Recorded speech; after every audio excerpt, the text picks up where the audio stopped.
नमस्कार दोस्तों, मेरे चैनल में आपका स्वागत है। मैं हूं डॉक्टर हर्ष दत्ता और आज का जो हमारा टॉपिक है वो है नी ऑस्टियोआर्थराइटिस। आज की जो हमारी वीडियो है इसमें हम इस चीज़ के बारे में भी जानेंगे कि नी ऑस्टियोआर्थराइटिस अगर किसी पेशेंट को हो रहा है तो उसमें फिजियोथेरेपी कैसा रोल निभाती है और कितनी इंपॉर्टेंस फिजियोथेरेपी इसमें रखती है। तो दोस्तों सबसे पहले तो इस बारे में जान लेते हैं कि नी ऑस्टियोआर्थराइटिस होता क्या है। तो नी ऑस्टियोआर्थराइटिस हमारे घुटने के बीच में जो कार्टिलेज होता है जब वो खत्म होना शुरू हो जाता है किसी भी वजह से, डायबिटिक भी उसकी एक वजह हो सकती है, ज़्यादा वेट होना, ओबेसिटी भी उसकी वजह हो सकती है, या नी इंजरी, कोई भी इस तरह की वजह भी हो सकती है।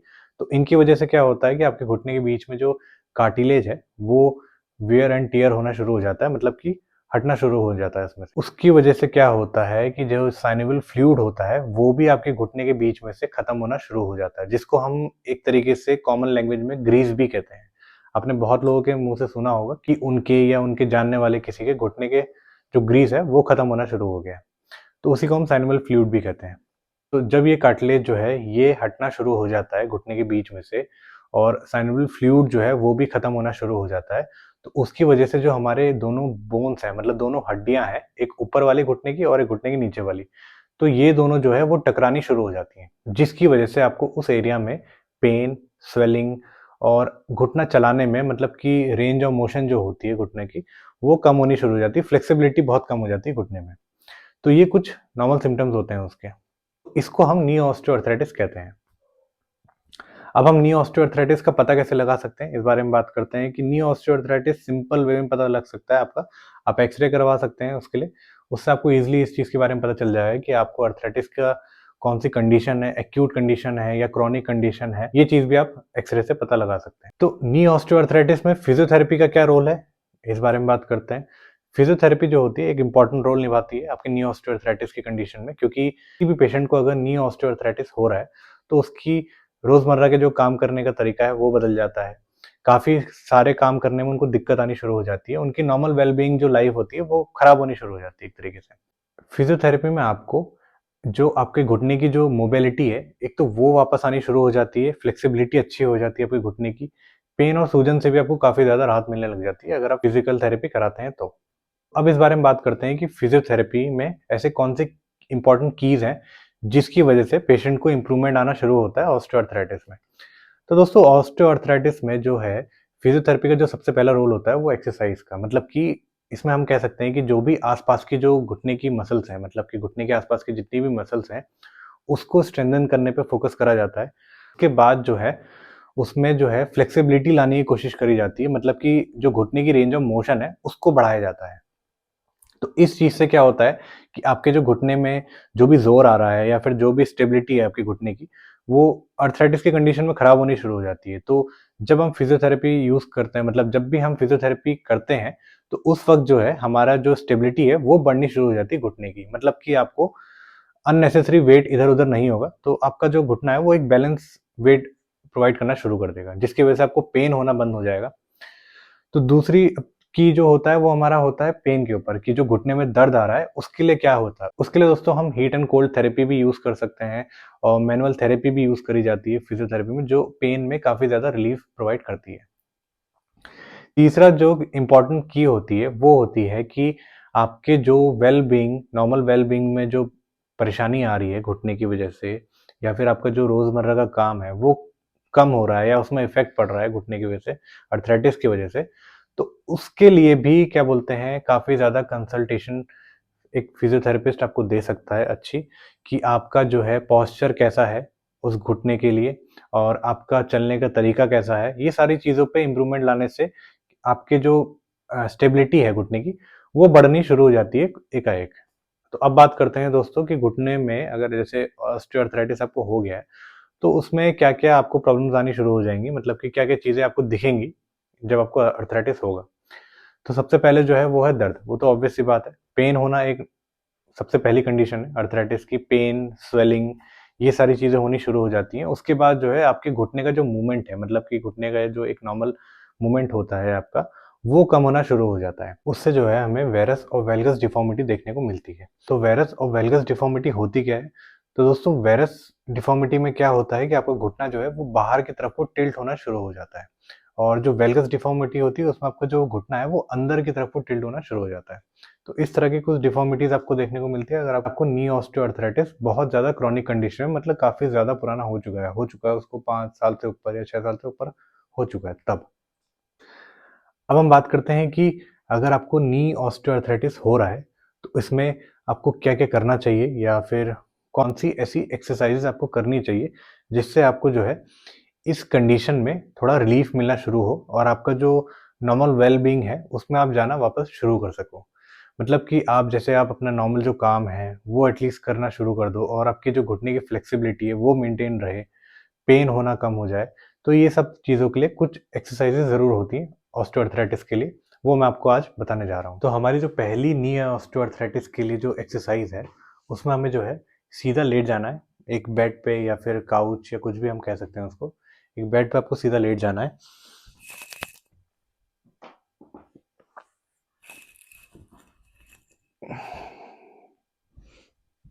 इस तरीके से। और उसके बाद जो है अपने एक पैर को, अगर आपके जिस पैर में भी आपके क्या बोलते हैं अर्थराइटिस हो रहा है, उस पैर की बात कर रहा हूँ मैं, उस पैर को आपको जो है अपनी तरफ मोड़ना है इस तरीके से। लेकिन इसमें ध्यान रहे कि आपका जो हील है, मतलब कि जो आपकी एड़ी है, वो आपके बेड से जो है टच होनी चाहिए। ड्रैग करते हुए आपको उसको लेके आना है, ना कि हवा में। इस तरीके से आपको उसको इस तरीके से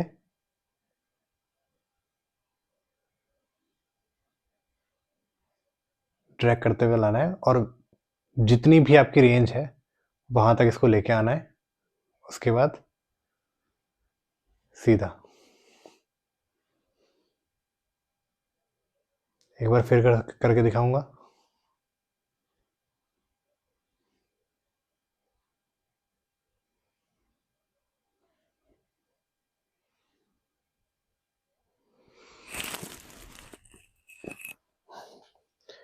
तो ये जो है हमारी पहली एक्सरसाइज है।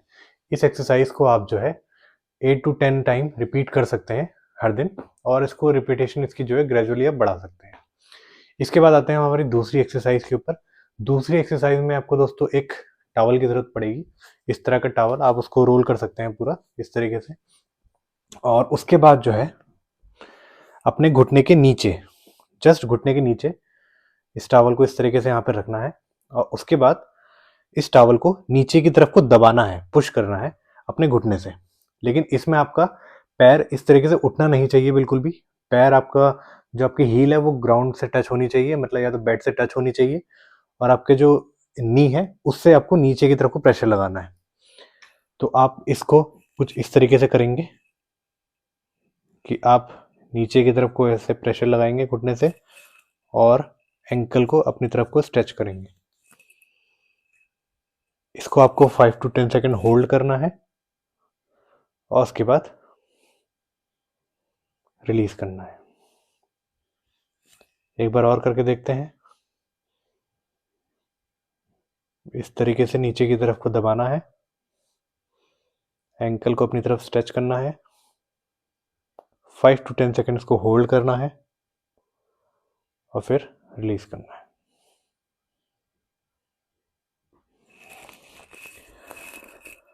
तो दोस्तों ये थी हमारी दूसरी एक्सरसाइज जिसमें हमें टॉवल की जरूरत पड़ती है। इसके बाद आते हैं हम अपनी तीसरी एक्सरसाइज के ऊपर, जो है बेड पे इस तरीके से लेटना है और उसके बाद अपने पैर को पीछे की तरफ को बेंड करने की कोशिश करनी है, जितना भी आप इसको कर सकते हैं। और आपको आगे की थाइज में स्ट्रेच फील होगा इसमें अच्छा खासा। इसको 5 to 10 सेकेंड होल्ड करना है एंड देन रिलीज। एक बार और करके दिखाता हूँ। इस तरीके से बेंड करना है और स्ट्रेच करके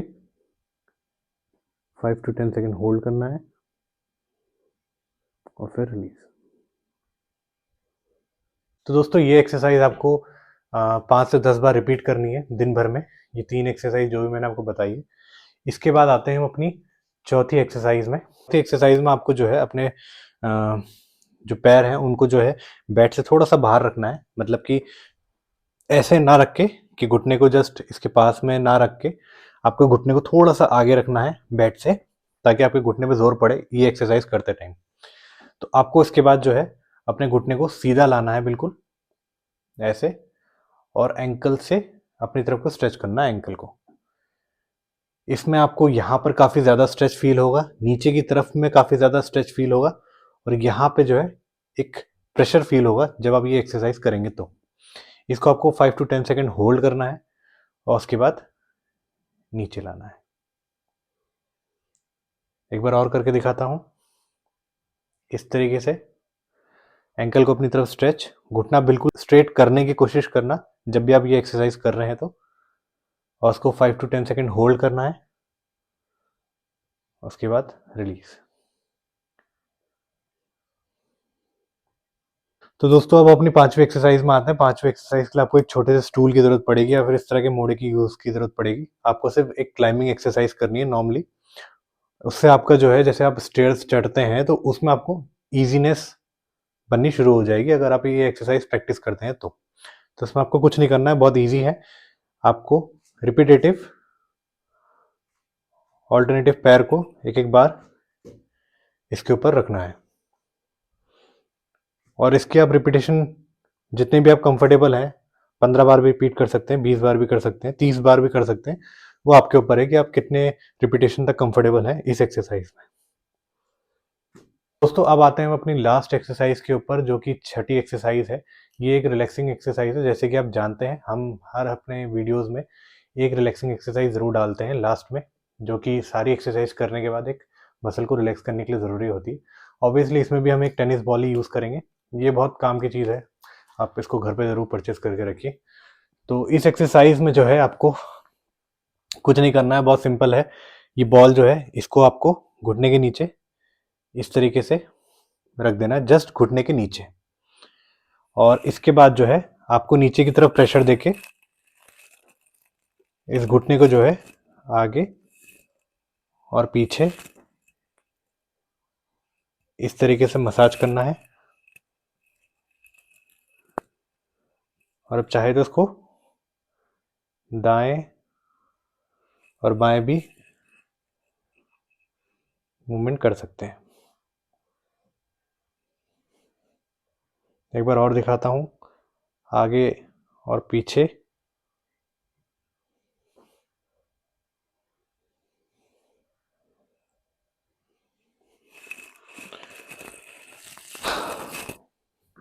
ये थी हमारी कुछ एक्सरसाइजेस जो नी ऑस्टियोआर्थराइटिस में आपके लिए बहुत ज़्यादा बेनिफिशियल रहेगी। इन एक्सरसाइजेस को आप घर पे ट्राई करिए, और इससे आपको जो भी इम्प्रूवमेंट आता है मुझे प्लीज़ कमेंट सेक्शन में ज़रूर बताएं। और ऐसे ही एक्साइटिंग वीडियोस के लिए नेक्स्ट प्लीज़ आप मेरे चैनल को सब्सक्राइब, लाइक और शेयर ज़रूर करें। तब तक के लिए थैंक यू सो मच। नमस्ते।